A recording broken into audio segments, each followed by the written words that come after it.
Hello student, good evening. आप सभी कैसे हैं? आशा करता हूं कि आप सभी अच्छे होंगे। मेरे यूट्यूब चैनल एजुकेशन बालक में आप सभी का स्वागत है। आज हम सेकंड लेक्चरर की बात करेंगे बायो के, जिसका नाम है नर एवं मादा युग्मोद्भिद संरचना एवं विकास, male and female gametophyte structure and development. हमने फर्स्ट चैप्टर में मुख्य रूप से लैंगिक और अलैंगिक जनन की विधियों को विस्तार पूर्वक पढ़ा था।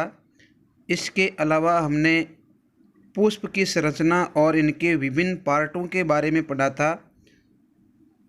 देखिए, पुंकेसर मुख्य रूप से आवर्तबीजी पादपों में एक नर जननांग होता है। पुंकेसर को लघु बीजाणु पर्ण भी कहते हैं, क्योंकि इसमें सूक्ष्म बीजाणुओं या पराग कणों का निर्माण होता है। तो देखिए, पुष्प का जो नरजनांग भाग है वो पुंकेसर कहलाता है। पुंकेसर का एक दूसरा नाम और है, जिसे लघु बीजाणु पर्ण भी कहते हैं। देखिए, कहने का कारण यह है कि लघु बीजाणु पर्ण में सूक्ष्म बीजाणुओं या पोलन ग्रेन्स यानी पराग कणों का निर्माण होता है। प्रत्येक पुंकेसर के 3 भाग होते हैं। यदि हम स्ट्रक्चर की बात करें पुंकेसर की, तो इसके कितने भाग होते हैं? 3। वो 3 कौन कौन से भाग है, इसके ऊपर अपन चर्चा करते हैं। देखिए, पहला भाग है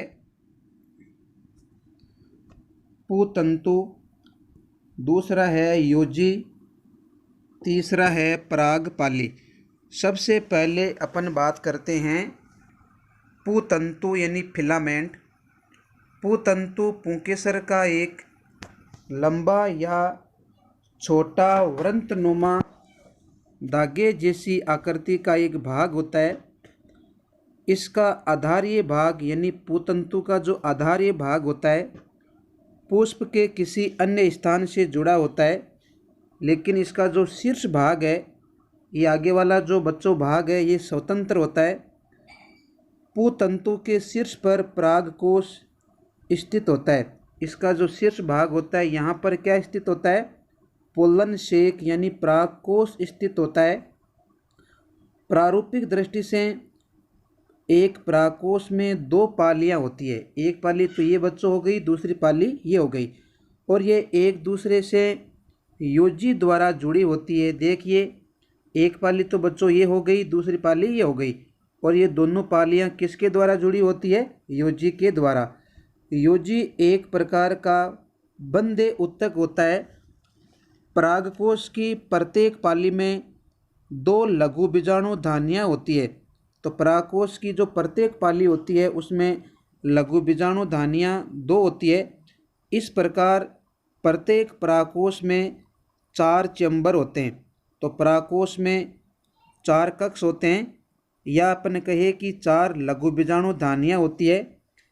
अब देखिए, अपन बात करते हैं एक पालित परागकोश की। बच्चों, मालवेसी कुल के जितने भी प्लांट होते हैं, जैसे भिंडी, गुड़हल इत्यादि में परागकोश मुख्य रूप से एक पालित होता है, जिसमें केवल 2 लघु बीजाणु धानियाँ पाई जाती है। लघु बीजाणु धानियों में लघु बीजाणुओं अर्थात पोलन ग्रेन्स का निर्माण होता है।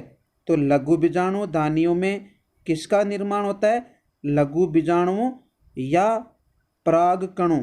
बच्चों, ये जो परागकण है इसे हम पोलन ग्रेन्स के नाम से जानते हैं। देखिए, ये जो परागकण है, परागकोश है, परागकोश विभिन्न कोशिकीय स्तरों में विभाजित रहता है। तो परागकोश की यदि अपन संरचना की बात करें तो यह विभिन्न कोशिकीय स्तरों में विभाजित रहता है। इसमें 4 परागपुट बनते हैं। परागपुट की जो आंतरिक त्वचा होती है उन पर कुछ कोशिकाएं वृद्धि करके सघन जीवद्रव्य बनाती है, जिन्हें हम आर्कीस्पोरियल कहते हैं। आर्कीस्पोरियल को प्रपुष्प कोशिकाएं या प्रपुसूतक के नाम से भी जानते हैं। तो बच्चों आर्की स्पोरियल मुख्य रूप से दो प्रकार की कोशिकाएं होती है। यह कौन कौन सी होती है इसके ऊपर अपन चर्चा करते हैं। पहली का नाम है प्राथमिक बीतीय कोशिकाएं और दूसरे का नाम है प्राथमिक बीजाणुजन्य कोशिकाएं। तो प्यारे बच्चों आर्की स्पोरियल या परपसु कोशिकाएं कितने प्रकार की होती है? दो प्रकार की। पहली बनाती है प्राथमिक बीतीय कोशिका और दूसरी है प्राथमिक बीजाणुजन्य कोशिकाएं। देखिए प्राथमिक बीतीय जो कोशिकाएं होती है यह परागकोश भित्ति का निर्माण करती है। तो प्राथमिक बीतीय कोशिका किसका निर्माण करती है? परागकोश भित्ति का। जबकि ये जो प्राथमिक बीजाणुजन्य कोशिकाएं होती है परागकोश में स्थित कोशिकाओं का समूह है, प्राथमिक बीजाणुजन्य कोशिकाएं कहलाता है। आप मेरी परिभाषा को अच्छी तरह से सुनेंगे। बीजाणुजन्य कोशिकाएं परागकोश में स्थित कोशिकाओं का समूह है, प्राथमिक बीजाणुजन्य कोशिकाएं कहलाता है, जिनसे बीजाणुजन्य कोशिकाएं बनती है। तो परागकोश में स्थित कोशिकाओं का जो समूह होता है वो प्राथमिक बीजाणुजन्य कोशिकाएं कहलाता है और प्राथमिक बीजाणुजन्य कोशिकाओं से बीजाणुजन्य कोशिकाएं बनती है। और बीजाणुजन्य कोशिकाएं जो होती है ये मुख्य रूप से बीजाणुजन्य कोशिकाओं से लघु बीजाणु मात्र कोशिका या एमएमसी, यानी एमएमसी का देखो पूरा नाम है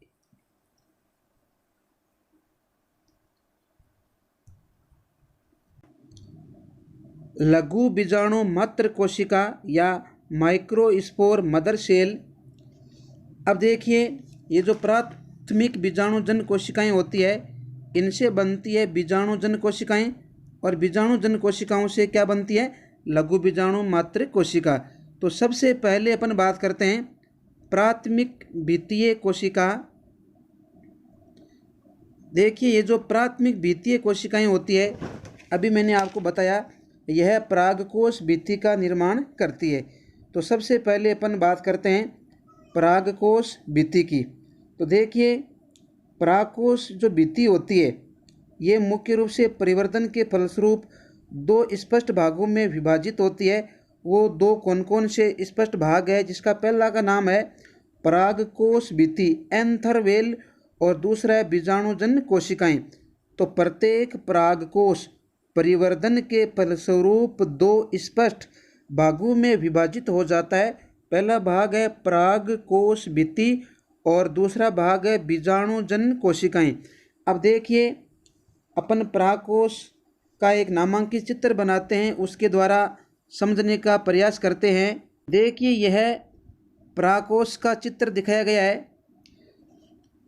तो बात करते हैं अपन एंथर वेल यानी परागकोश भित्ति।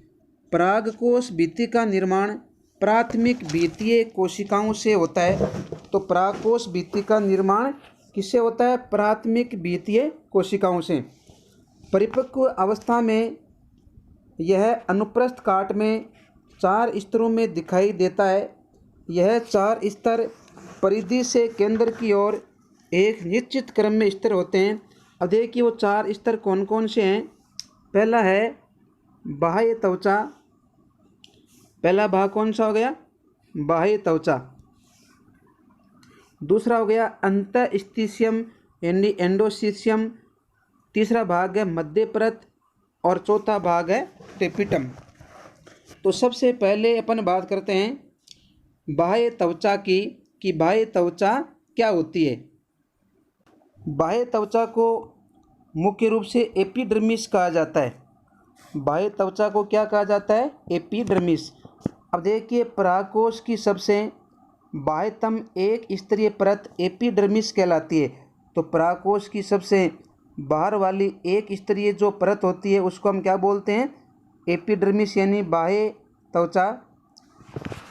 इस परत का जो मुख्य कार्य है वो परागकोश में स्थित सभी संरचनाओं की सुरक्षा करना होता है। तो बाह्य त्वचा का मुख्य कार्य क्या है? परागकोश में जितनी भी संरचनाएं उपस्थित होती है उन सभी संरचनाओं की सुरक्षा करने का जो कार्य है वो किसका है? एपिडर्मिस का। दूसरा है अंतस्थिशियम, देखिए अंतस्थिशियम को एंडोथीशियम भी कहा जाता है। देखिए परागकोश की दूसरी बाह्य परत या अंतस्थिशियम कहलाती है। यह परत एक स्तरीय होती है। तो बाह्य त्वचा के नीचे की ओर पाई जाने वाली जो परत है उसका नाम क्या है? एंडोथीशियम। यह परत भी एक स्तरीय होती है तथा इसकी कोशिकाओं में, इसकी जो अंदर वाली कोशिकाएं होती है उसमें मुख्य रूप से एल्फा सेलुलोज का जमाव पाया जाता है। तो इनकी कोशिकाओं में किसका जमाव पाया जाता है? एल्फा सेलुलोज का। इसके अलावा इन कोशिकाओं में केलोज की पट्टिकाएँ पाई जाती है। इसके अंदर क्या पाई जाती है? केलोज की पट्टियाँ। इस परत की कुछ कोशिकाओं में मुख्य रूप से उपरोक्त जमाव व पट्टिकाएँ अनुपस्थित रहती है, इसमें पट्टिकाएँ कम पाई जाती है। ऐसी कोशिकाओं को हम स्टोमोनियम सेल्स के नाम से भी जानते हैं। अब देखिए ये जो अंतस्थिशियम है इसका प्रमुख कार्य क्या है? एंडोस्थिशियम की परत की कोशिका में एल्फा सेलुलोज के जमाव व केलोज पट्टिकाओं की उपस्थिति के कारण इसकी आकृति या मैं कहूँ प्रकृति आर्द्रताग्राही हो जाती है। तो देखिए जो अंतस्थिशियम की जो परत है इनकी कोशिकाओं में अभी मैंने आपको बताया था एल्फा सेलुलोज का जमाव होता है तथा केलोज पट्टिकाओं की उपस्थिति के कारण इसकी जो प्रकृति है वो मुख्य रूप से आर्द्रताग्राही हो जाती है। इसके परिणाम स्वरूप परागकोश के प्रस्फुटन में सहायता करती है। यह परागकोश के प्रस्फुटन में महत्वपूर्ण भूमिका निभाती है। अब देखिए तीसरी परत है जिसका नाम है मिडिल लेयर यानी मध्य परत। अब देखिए परागकोश की जो तीसरी परत है उसको हम क्या कहते हैं? मिडिल लेयर यानी मध्य परत। यह परत मुख्य रूप से 3 से 4 स्तरीय होती है तथा इसकी प्रकृति अल्पजीवी होती है। तो इसमें 3 से 4 स्तर पाए जाते हैं और यह परागकोश की तीसरी परत है। और इनका जो जीवन काल है या मैं कहूँ इनकी जो प्रकृति होती है ये मुख्य रूप से अल्पजीवी होती है, अर्थात यह परत मुख्य रूप से कुछ समय के बाद नष्ट हो जाती है। अब देखो चौथी परत है बच्चों, इनको आप नोट करेंगे पेपर की दृष्टि से ये वेरी मोस्ट है। देखिए टेपिटम क्या होता है? परागकोश की सबसे आंतरिक परत टेपिटम कहलाती है। टेपिटम किसे कहते हैं? परागकोश की सबसे आंतरिक परत टेपिटम कहलाती है। यह बच्चों जो टेपिटम है यह एक स्तरीय होती है तथा इस परत की प्रत्येक कोशिका बहुगुणित वह बहुकेंद्रीय होती है। तो यह एक स्तरीय होती है और इसकी जो प्रत्येक सेल्स होती है वह मुख्य रूप से बहुगुणित या बहुकेंद्रकीय होती है। इनमें केंद्रकों की संख्या बहुत ही होती है। इस परत की कोशिका द्रव्य अधिक सघन होता है। इसका जो साइटोप्लाज्म होता है वो बहुत ही अधिक गहरा होता है। इस परत के द्वारा बहुत अधिक या कई प्रकार के कार्य संपन्न किए जाते हैं। अब देखिए टेपिटम की कोशिका में उत्पादित पोषक तत्वों की उपस्थिति इनकी कोशिका द्रव्य को अत्यधिक सघन बनाता है। अब देखिए टेपिटम के कार्य की बात करते हैं। आप नोट करेंगे टेपिटम के फंक्शन। टेपिटम के कार्य क्या है? देखिए परागकोश की आंतरिक परत टेपिटम के द्वारा अन्य कार्य संपादित किए जाते हैं। अब देखो मैं कार्य बता रहा हूँ। पहला कार्य है टेपिटम के द्वारा लघु बीजाणु धानी में विकसित हो रही परागमात्र कोशिका या लघु बीजाणु मात्र कोशिका को पोषण प्रदान किया जाता है। तो टेपिटम का पहला कार्य क्या हो गया? लघु बीजाणु मात्र कोशिका को पोषण उपलब्ध करवाना। दूसरा है टेपिटम के द्वारा कई प्रकार के हार्मोन जैसे IAA यानी इंडोल एसिटिक एसिड तथा कई एंजाइम जैसे केलोज एंजाइम इत्यादि का स्रावण किया जाता है। तो टेपिटम के द्वारा कई प्रकार के हार्मोन जैसे इंडोल एसिटिक एसिड, कई एंजाइम जिसमें केलोज एंजाइम इत्यादि का स्राव किया जाता है। तीसरा काम है टेपिटम के द्वारा एक विशिष्ट पदार्थ स्पोरोपोलिनिन का श्रावण किया जाता है। इम्पोर्टेंट बच्चों इनको नोट कीजिए। देखो स्पोरोपोलिनिन क्या है? स्पोरोपोलिनिन देखिए, टेपिटम के द्वारा एक विशिष्ट पदार्थ का श्रावण किया जाता है जिसे स्पोरोपोलिनिन कहते हैं। स्पोरोपोलिनिन किसे कहते हैं? टेपिटम के द्वारा एक विशिष्ट पदार्थ का स्त्रावण किया जाता है जिसे हम स्पोरोपोलिनिन कहते हैं। चौथा कार्य है टेपिटम के द्वारा परागकण का बाह्य चोल या इनका जो आंतरिक स्तर होता है वो निर्मित किया जाता है। तो टेपिटम का चौथा कार्य क्या हो गया? टेपिटम के द्वारा परागकणों का बाह्य चोल निर्मित किया जाता है। पांचवा है टेपिटम के द्वारा एक तेलीय पदार्थ का स्त्रावण किया जाता है जिसके द्वारा परागकण के चारों ओर एक विशिष्ट आवरण का निर्माण किया जाता है तथा यह आवरण पोलन कीट कहलाता है। प्यारे बच्चों, पोलन कीट आप नोट करेंगे, ये बहुत ही अच्छा टॉपिक है। पोलन कीट, पोलन कीट क्या है? देखिए, सुनेंगे। टेपिटम के द्वारा एक तेलीय पदार्थ का स्त्रावण किया जाता है जिसके द्वारा परागकण के चारों ओर एक विशिष्ट आवरण का निर्माण किया जाता है तथा इस आवरण को हम पोलन कीट कहते हैं। यानी टेपिटम के द्वारा एक विशेष प्रकार के तेलयुक्त पदार्थ का स्राव किया जाता है। उस तेलीय पदार्थ के द्वारा परागकण के चारों ओर एक विशिष्ट आवरण का निर्माण किया जाता है। उस आवरण को ही हम क्या बोलते हैं?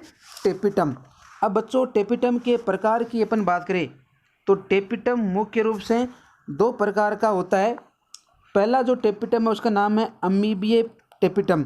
देखिए, जो अमीबीय टेपिटम होता है, यह टेपिटम अल्प विकसित आवर्तबीजी पादपों में पाई जाती है। तो अल्पजीवी आवर्तबीजी पादपों में कौन सी टेपिटम पाई जाती है? अमीबीय। इसका मुख्य कार्य विकसित हो रहे परागकोश को पोषण उपलब्ध करवाना है। अब देखिए, ये जो टेपिटम है ये स्वयं को नष्ट कर विकसित हो रहे लघु बीजाणु मात्र कोशिका को पोषण प्रदान करती है, मैंने आपको बता दिया। अब देखिए, दूसरा है स्त्रावी या ग्रंथिल टेपिटम। कौन सा है? स्त्रावी या ग्रंथिल टेपिटम। इस प्रकार की टेपिटम पूर्णतः विकसित आवर्तबीजी पादपों में पाई जाती है। देखो, अल्प विकसित आवर्तबीजी पादपों में कौन सी टेपिटम पाई जाती है? अभी आपको मैंने बताया था जिसका नाम अमीबीय। लेकिन विकसित आवर्तबीजी पादपों में जो टेपिटम पाई जाती है जिसका नाम है स्रावी या ग्रंथिल, यह सर्वाधिक सामान्य प्रकार की टेपिटम होती है। इस प्रकार की टेपिटम लघु बीजाणु मात्र कोशिका के विकास के अंत समय तक बनी रहती है। ये जो टेपिटम होती है यह मुख्य रूप से लघु बीजाणु मात्र सेल्स के जो विकास है उनके अंत समय तक बनी रहती है। यह टेपिटम सामान्यतः केपसेला तथा सभी आवर्तबीजी पादपों में पाई जाती है। तो देखिए बच्चों, यदि पूछे कि सभी आवर्तबीजी पादपों में कौन सी टेपिटम पाई जाती है तो उसका नाम क्या है? स्रावी या ग्रंथिल। और इस टेपिटम का उदाहरण क्या है? केपसेला। देखिए, आगे अपन बात करते हैं। आगे जो टॉपिक होगा हमारा वो है बीजाणुजन्य कोशिकाएं। प्यारे बच्चों, नोट कीजिएगा आप। बीजाणुजन्य कोशिकाएं क्या होती है? परागकोश में स्थित कोशिकाओं का समूह है। प्राथमिक बीजाणुजन्य कोशिकाएं कहलाता है। ये मैंने आपको पहले बता दिया था। परागकोश में विद्यमान कोशिकाओं का समूह है प्राथमिक बीजाणुजन्य कोशिकाएं कहलाता है। और प्राथमिक बीजाणुजन्य कोशिकाओं से बीजाणुजन्य कोशिकाएं बनती है और बीजाणुजन्य कोशिकाओं से लघु बीजाणु मात्र कोशिका जिसे माइक्रोस्पोर मदर सेल यानी MMC कहते हैं। लघु बीजाणु मात्र कोशिका से लघु बीजाणु बनने की क्रिया को लघु बीजाणु जनन कहते हैं। लघु बीजाणु जनन किसे कहते हैं? लघु बीजाणु मात्र कोशिका से लघु बीजाणु बनने की जो क्रिया वो क्या कहलाती है? लघु बीजाणु जनन। प्यारे बच्चों, यह मेरा वीडियो यदि आपको पसंद आया है तो इसे ज़्यादा से ज़्यादा लाइक कीजिए, सब्सक्राइब कीजिए और साथ साथ नोट्स बनाइए।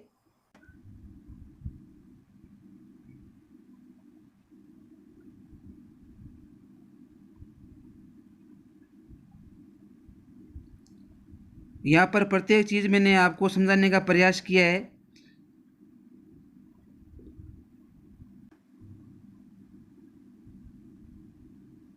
आप नोट कीजिएगा कॉपी में।